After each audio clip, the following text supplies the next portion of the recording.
Assalamualaikum warahmatullahi wabarakatuh. Alhamdulillahirabbil alamin wassalatu wassalamu ala asyrofil mursalin sayyidina maulana Muhammadin wa ala alihi wa sahbihi asmain nama ba'du. Yang sangat saya hormati wonten Abi Profesor Quraisy Shihab, wonten Bu Aufa, Profesor Aufa, wonten semua orang-orang UGM, semua yang saya hormati, termasuk niki moderator nih Pak Munjid. Saya seperti yang dikatakan Bu Ova, saya ini termasuk kiai yang nggak suka kalau ngisi acara dikasih judul, karena itu teror. Teror juga mendikte. Saya berkali-kali bilang itu ibarat saya ini dokter jantung, ngerti pasien saya itu bahaya karena punya penyakit jantung, tapi pasiennya tanya cara ngobati jerawat. Jadi yang masalah serius yang saya tahu saya dokternya, tapi pasiennya yang nunjuk, Gus ini saya punya penyakit kulit tolong obati. Padahal saya tahu penyakit beratnya itu apa? Jantung. Tapi karena ini acara memang harus ada judul, saya terima judul ini meskipun tadi Pak Mujid bilang ada judul itu berarti ada masalah dalam ukhuwah. Saya tadi karena sudah dipuji ahli Quran, sebelumnya terima kasih. Tadi saya sepakat sama Pak Quraisy. Terima kasih pada UGM karena sudah memberi gelar Pak Quraisy Kiai Haji. Biasanya hanya Profesor Doktor, ini nggak ada Kiai Haji, ini spesial. Ini penganugerahan Kiai Haji dari UGM, itu keren betul. Ini Mbak Naswa harus mencatat itu penghormatan. Ini yang ngasih gelar Kiai Haji itu UGM. Jadi karena nggak punya alumni yang jadi kiai, yang ngasih gelar orang lain gitu kira-kira. Begini masalah solusi ya. Saya punya sekian cerita, tadi sudah dipuji ahli Quran, saya cerita yang Quran saja. Tidak semua masalah itu penyelesaiannya harus dimarahin atau ditegur atau lewat proses hukum formal atau hukum positif atau pengadilan. Tadi di hotel saya sowan beliau sudah cerita tentang materi yang saya utarakan. Begini ada sekian contoh, dan itu awal dari nggak ada kekerasan, tetap menjaga ukhuwah. Karena modelnya penyelesaian yang tidak menyinggung, tidak mengadili, tidak mendiskreditkan, tidak memojokkan. Saya punya sekian cerita dan ini boleh dikulak Pak Munjid untuk ngiai di UGM. Saya sahkan tanpa hak royalti. Saya itu sering Prof, kiai-kiai yang jadi mubalak sering terima kasih sampai Gus, alhamdulillah kulaannya bisa saya jual katanya. Karena saya ini sudah kiai resi, gak mau kemana-mana, tapi yang kulaan banyak diretailkan. Terus terima kasihnya sama saya, dan karena saya ikhlas ya ada dapat royalti. Tapi sudahlah, royaltinya surga saja. Saya cerita yang rileks-rileks. Khalilur Rahman Ibrahim itu pernah ingin, karena penat ya, mikir umat tuh penat, capek, ingin masalahnya selesai dan nggak mungkin selesai, sehingga beliau minta umur panjang supaya punya waktu panjang untuk menyelesaikan problem umat. Sama Allah nggak dijawab. Ada orang tua yang sudah renta tua sekali, karena Nabi Ibrahim itu adalah terkenal dermawan, dipanggil terus dikasih kurma. Dikasih kurma itu makan itu meler lagi, makan meler lagi. Terus Nabi Ibrahim masuk kamar, ya Allah saya batalkan doa minta umur sampai tua. Ternyata engkau jawab, kalau terlalu tua kayak itu. Terus kedua, Nabi Dawud. Ini cerita dulu ya, jangan ditiru. Saya ulang lagi cerita dulu, jangan ditiru. Nabi Dawud itu terkenalnya ini, itu punya istri itu 99. Ini cerita dulu, kalau sekarang maksimal 4 itu saja kalau berani. Kata orang Madura itu kalau ingin punya istri 2, 4 itu 1 tambah 1 sama dengan 0 Gus, karena semuanya lari. Tapi ketika melihat satu perempuan yang cantik, beliau ingin sekali. Ketika penasihatnya bilang, engkau sudah punya 99, tapi tidak ada yang kayak itu. Saya masih ingat sama Profesor Jenny ketika nerjemah Inna hadza akhi lahu tisuna najah itu. Saya tanya sama Prof Jenny, abahnya Bu Ovain, Pak Jenny kenapa masih ingin yang satu lagi padahal sudah punya 99? Kata Nabi Dawud, tidak ada yang kayak itu.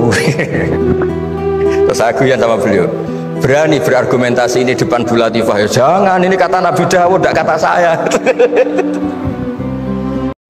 Singkat cerita terus Allah ternyata nggak negur Nabi Daud dengan apalagi mempermalukan, negur depan umum atau di medsos atau yang mempermalukan. Allah bikin drama, yaitu ngutus 2 malaikat. Nabi Daud pas itu raja. 2 malaikat datang tergopoh-gopoh menunjukkan kalau sedang ada masalah yang serius, yang krusial. Nabi Daud sampai kaget, fafazi aminhum, kaget betul Nabi Daud. Tahu-tahu ada orang di depannya terus tanya, kenapa kamu tergopoh-gopoh?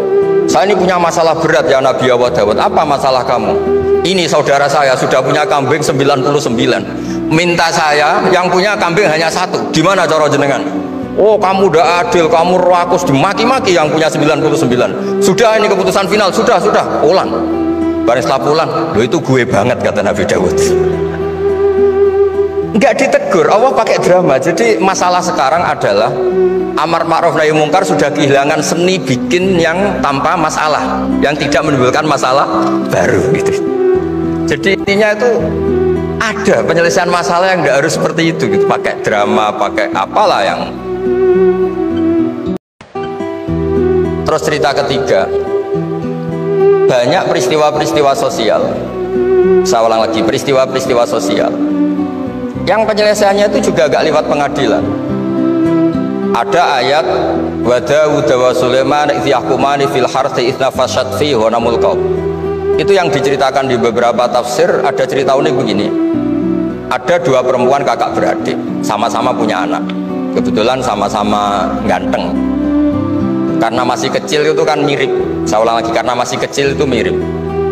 Karena sama-sama Arab, Arab sama Kebumen. Kalau sama Kebumen kan hidungnya beda. Sama-sama Arab, bukan sama-sama Arab, sama-sama ganteng. Singkat cerita, yang satu ini dimakan serigala, anaknya yang satu dimakan serigala. Kemudian semuanya mengklaim yang dimakan tuh anak kamu, bukan anak saya. Sehingga anak satu ini milik saya. Yang satu bilang, ini anak saya yang selamat, yang anak kamu dimakan serigala. Nabi Daud ketika ada pengadilan seperti itu menghukumi yang argumentasinya meyakinkan. Sudah ini milik kamu karena kamu lebih berargumentasi. Setelah keluar, kata Nabi Sulaiman pas itu masih kecil, kalau hakimnya saya, keputusannya tidak seperti itu. Karena Nabi Daud itu demokratis. Saya pokoknya tidak akan keluar dari jalur Quran sebagai pemenuhan, karena saya Profesor Quraisy, Profesor Zain itu orang yang sangat menepini Quran. Terus kata Nabi Daud, Sulaiman sini, sudah kamu saja yang mengadili. Ternyata apa Nabi Sulaiman itu? Ngambil pisau. Mana anak yang selamat? Ini, udah kita bagi 2 saja supaya gak konflik ya. Terus ada yang nangis histeris, menangis nangis saya, yang satu tenang saja. Terus sama Nabi Sulaiman, anaknya dikasihkan yang nangis. Ini ibu beneran ini. Berarti ini ibunya beneran ini, anaknya mau dipotong nangis, kamu mesti ndak, masa anaknya mau dipotong diam aja. jadi ternyata sebagian pengadilan dulu itu pakai perangkat psikologis. Gak mungkin secara naluri normal orang anaknya mau dipotong membiarkan, itu pasti dari ibunya itu. Akhirnya dimenangkan yang nangis tadi.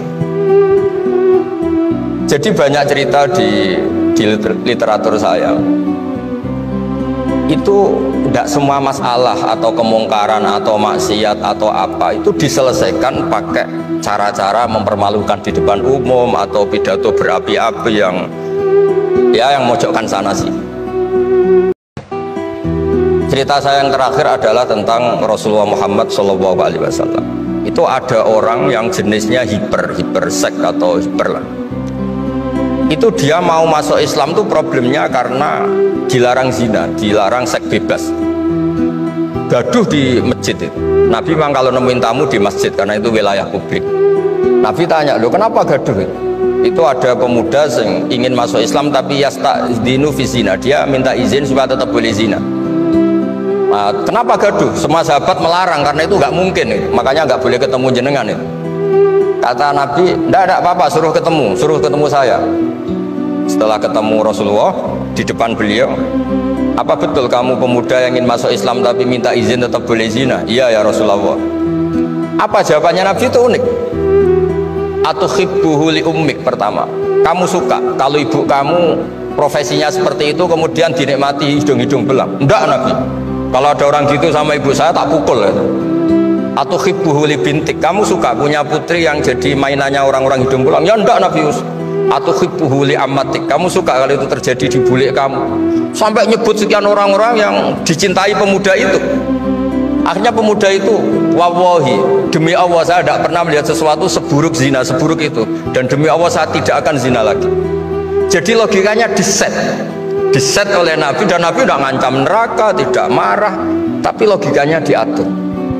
Itu pula yang sering digunakan di Quran, sering ada kata kul aro'aitum, ya kan banyak di Quran. Aro'aitum itu orang diajak berpikir bersama.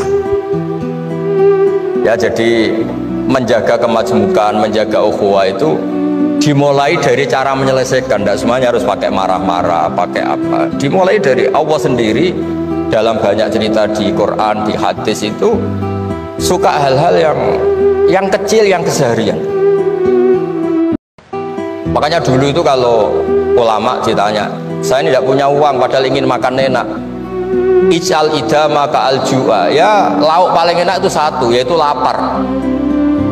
Kalau kita puasa, makan apa saja enak karena lapar. Orang sudah lupa, ngiranya makan enak itu kalau menunya atau lauknya sesuai selera, itu keliru. Ij'al idama ka'al ju', jadikan lauk terbaik adalah lapar. Wah, kita mau tidur gak enak gini-gini, ingin cari tempat yang enak. Ya, makanya Kiai kuno kalau nasihati anak-anaknya, kamu kalau ngaji makan yang enak, tidur yang enak. Maknanya jangan tidur kalau gak ngantuk banget, jangan makan kalau tidak lapar banget. Itu pasti semuanya menjadi enak.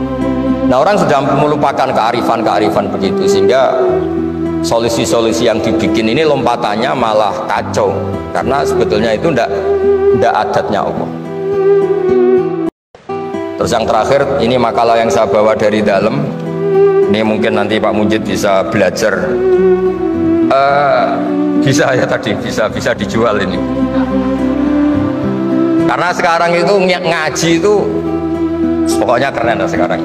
Ngaji sekarang tuh fid dunya hasanah wa fil akhirati hasanah. Dulu ngaji itu hanya fil akhirati hasanah, nggak dapat apa-apa. Kalau sekarang tuh fid dunya hasanah wa fil akhirati nggak jelas. Karena sudah dapat upah itu. Nah, ini cerita, ini di tafsir Qurtubi, nafsiri ayat la khaira fi katsirin min najwahum illa man amara bi shadaqatin.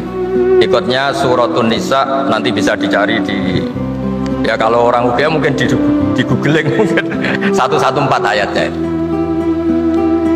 Sistem di pengadilan Indonesia, misalnya ada orang sengketa, kadang-kadang dilaporkan ke polisi itu silakan selesaikan secara kekeluargaan. Itu ternyata ini di tafsir Qurtubi, di kitab saya baca teksnya supaya nanti ditasih Pak Quraisy. Wa kataba Umaru ila Abi Musa al-Asy'ari radhiyallahu anhu qol rudda al-khusuma hatta yastalihu fa inna faslal qada'i yuristu bainahum ad-daghain. Jadi kalau ada orang sengketa, silahkan kembalikan yang sengketa, kata Sayyidina Umar. Jangan-jangan mereka punya solusi kekeluargaan. Karena kalau diputuskan di pengadilan, itu bisa yurisud daghain, bisa melahirkan dendam, hasud, dengki. Tapi kalau mereka diselesaikan dengan logika mereka sendiri, dengan kearifan mereka sendiri, maka itu lebih baik. Ini juga yang dilupakan, setiap ada masalah itu dikasuskan di pengadilan. Padahal ini andaikan saya dalam posisi pengamat politik mungkin cerita, padahal bisa diselesaikan dijadikan menteri misal, tapi tidak, itu tidak wilayah saya. Tapi itu tidak wilayah saya. Andaikan saya datang sebagai pengamat politik mungkin contohnya itu, tapi sandal, saya tidak masuk wilayah itu. Cerita-cerita itu masyhur itu. Dulu ini cerita lagi ke Habib Quraisy di Abi Quraisy ya. Pernah ada orang itu saking solehnya beli tanah, mestinya beli tanah seisinya, lala tanah itu emasnya banyak. Setelah itu orang itu bilang, saya ini hanya beli tanah kok isinya emas banyak, ini gimana? Bilang sama penjualnya. Penjualnya nggak mau, enggak, saya jual tanah seisinya, emas itu milik kamu, enggak, saya beli tanah kok dapat emas. Itu dulu penyelesaiannya bilang, kamu punya anak putri, kamu punya anak laki, ya sudah besanan saja biar gak kelio. Jadi dulu banyak cerita-cerita kearifan yang orang tuh udah harus rame-rame di pengadilan. Ya tadi andaikan saya politik, mungkin contohnya gak usah di MK lah, dimenterikan gitu. Bisa andaikan saya politikus, tapi enggak lah, itu udah wilayah saya. Jadi di antara kebaikan Islam, benan nas, bukan benal muslimin, bukan benal muslim wal kafir, benan nas. Kita rukun sesama non muslim itu juga ajaran Islam. La khaira fi katsirin min najwahum.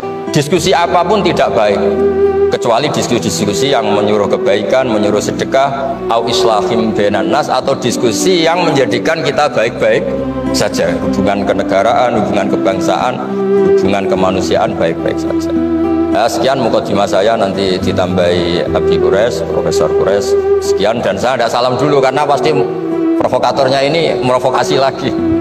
Jadi kalau moderator itu kan bikin sesuatu indah, ini jadi tidak indah. Masa orang sesantun saya dibilang harimau, itu kan kacau itu nggak bener itu. Karena kalau di Indonesia, oh ini negara nggak bener, kayak hukum rimba, yang kuat menang, yang kuat itu kan harimau. Wah, jadi masalah kan. Tapi saya maafkan karena di dunia kiai ini masih mu'alaf latihannya. Saya alhamdulillah orang-orang UGM memang sering ketemu saya dulu zaman Pak Panut. Ini rumah saya ganggu ya berkali-kali. Jadi ya tidak apa-apa, silahkan salah karena Allah Maha Pemaaf. Monggo.